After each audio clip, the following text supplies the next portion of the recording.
Syria's civil war has been reignited and shows no signs of stopping. Rebel forces have taken the northern cities of Aleppo and Hama, and it looks like Syria's third largest city, Homs, could be next. Chloe Keedy explains. Syrian rebels have taken control of large parts of the cities of Aleppo and Hama, reigniting Syria's civil war. It's a conflict that has continued to rage out of the spotlight for the past few years. The group Hayat Tahrir al-Sham, seen here in green, swept east into Aleppo, becoming the first opposition force to control the city since the government removed rebels in 2016. They then moved south towards Syria's fourth largest city, Hama.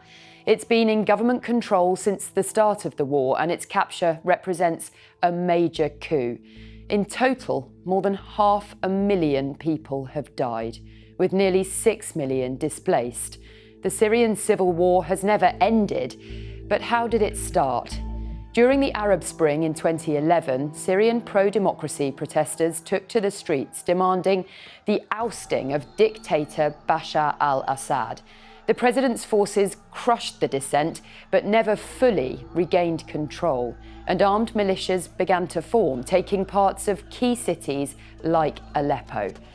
The groups held varying ideologies, but were united in opposition to the president. Some received international backing from countries including the US, the UK, and Turkey.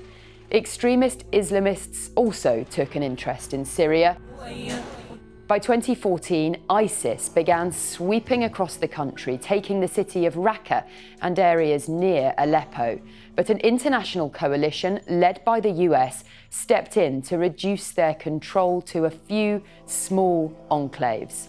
As militia and extremist forces grew in power, the Syrian government's allies also stepped up their support, with Russia carrying out airstrikes on rebel positions and Lebanon's Hezbollah fighting alongside the Syrian army.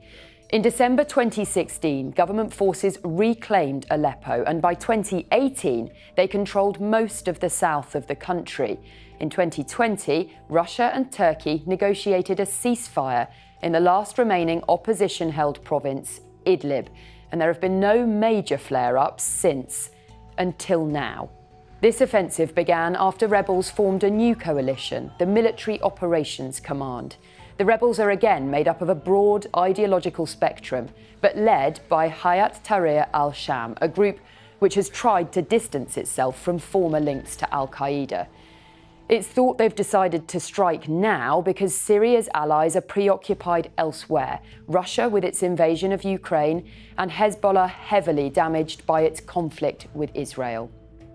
Losing Aleppo was a major setback for Assad's forces. It meant rebels were no longer cornered in Idlib and provided a platform to take Hama. If they managed to maintain control of Hama, their next target, Homs, which is a gateway to the Syrian capital, Damascus. If the rebels manage to control Hama, that is going to be a moral victory for them, and that is going to definitely to decrease the morale of the Syrian regime forces, which would mean probably their withdrawal towards Homs.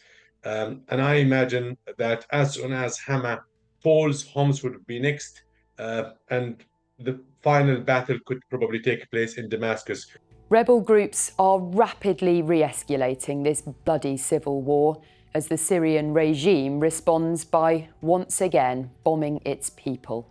With the Middle East already in turmoil, this new chapter of Syria's war could have far-reaching consequences.